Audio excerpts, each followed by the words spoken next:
Bismillahirrahmanirrahim. Wa'lami sareng kudu kanyahokeun ku anjeun istri. Wa'lami sareng kudu kanyahokeun ku anjeun istri. Anna auratal mar'ati kana yen sanyana orat istri. Anna auratal mar'ati kana yen sanyana orat istri. Eta jami'u badaniha sakabeh badana mar'ah. Ilal wajha anging larai wal kafaini sareng dua dampal panangan bisolati dina salat.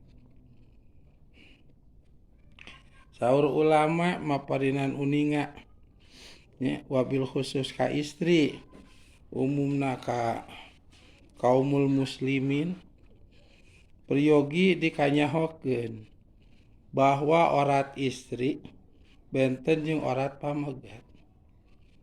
Bentena kumaha? Orat istri mah sakabeh badan.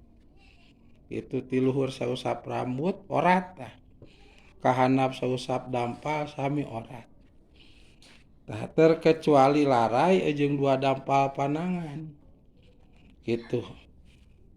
Eta mah teu kalebeteun orat kitu ge lamun dina salat.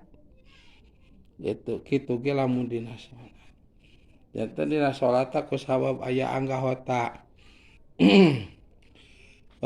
sujud di antawisna larai muka beungeut. Nah, janten sujud teh kudu si laraina teh leres-leres antel kana pangsujudan. Ulah aya nu ngahalangan. Ulah aya nu nutupan. Baik anu kababawa atau anu dibawa. Gitu. Model anu dibawa model bergoh gitu. Lamun istri mah dicadar. Lamun anu kababawa misalkan model aya samak gitulah. Atawa rokrak napel dina taar. Sujud napel bila mana cengkat. Itu napel teuing murag. Sujud deui kasujudan eta teh.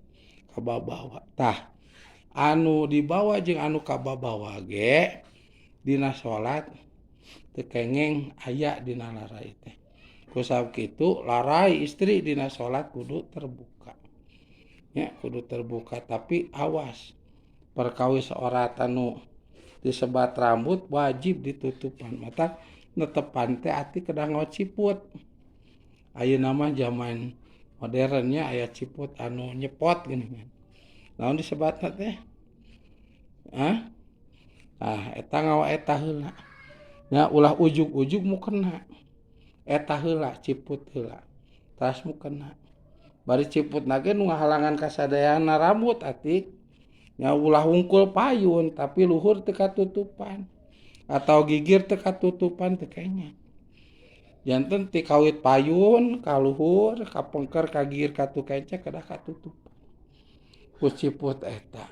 Tah asa mukena. Ku jalaran hariwang. Mukena zaman kiwari mah walaupun awis komode nu murah nya araripis rata-rata. Taku sabab ipis pandina pikih diuningakeun.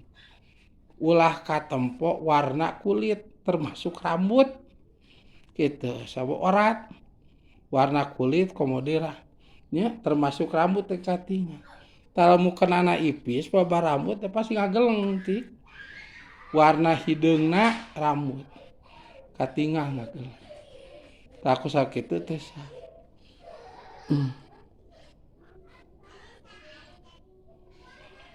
Teu sah itu. Tah lamun diciputan mah nya rambutna di nganggo rangkep dibungkusan deui satacan mukena. Jadi rambut teh kahalangan ku ciput. Berarti mukena teh nutupan ciput. Jadi maka tinggal rambutnya. Kitu ati katongo tudung heula gitu. Tudung ya, soalnya tudung geblus mah. Atau tudung persegi opat tuluy mukena. Lamun teu kitu jelas kalangkang rambut teh katingali. da mukenana zaman ayeuna mah aripis pisan nya baik nu plastik ini kaena teh tah nu katun tah nu kumaha aripis cenah.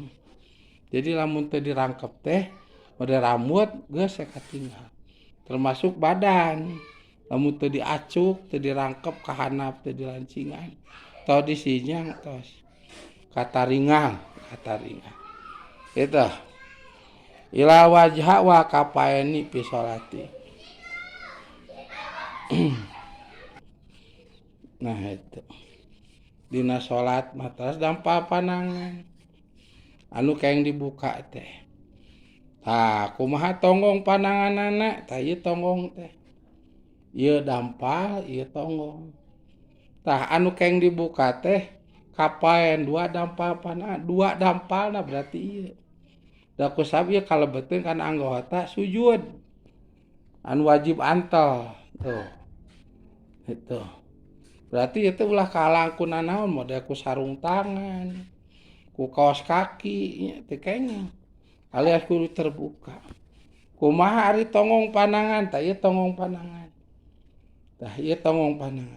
kumaha romo tonggong panangan tah ieu wajib ditutupan mata kapungkur mah aya mukena anu sageblus pelebah tangana nganggo sorono lencop terus nganggo tali kadieuna teh nganggo tali ditalikeun kana jangkung anu palih katua atau palih kenca janten lamun salat teh si tong pananganna mah teu katinggal da kahalangan ku sorono ieu teh tapi dampalna mah terbuka kitu nalika sujud sami tonggong pananganna teu katinggal da kahalangan ku sorono mukena teh dampalna mah terbuka tah kitu kaistimewaan nganggo mukena anu sakapat teh atau anu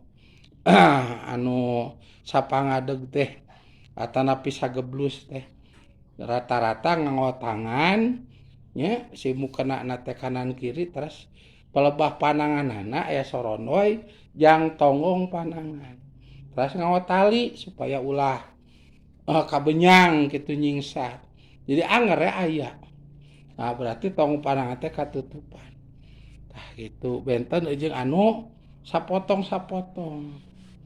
teu nganggo panangan kanan kiri sanes teu kengeng mangangan pelebah sujud itu anggota sujud teh ieu dampa panangan kudu antel kana pangsujudan itu isi pambeget oge ulah antel kanu dibabawa model mukena pan dibabawa bade sujud teh si panangan teh nyimpenna teh lain kana pangsujudan tapi kana mukena komode atuh laraina oge sujudna teh kana mukena nu ngampar gitu bila mana gerak nu salat gerak eta mukenana berarti sujud jeung nyimpen dua dampa panangan teh kana kaen anu kababawa rupina mukena teu kengeng ti keukeuh pelebah sujud mah kedah kana pangsujudan ulah kanu dibabawa atawa anu dibawa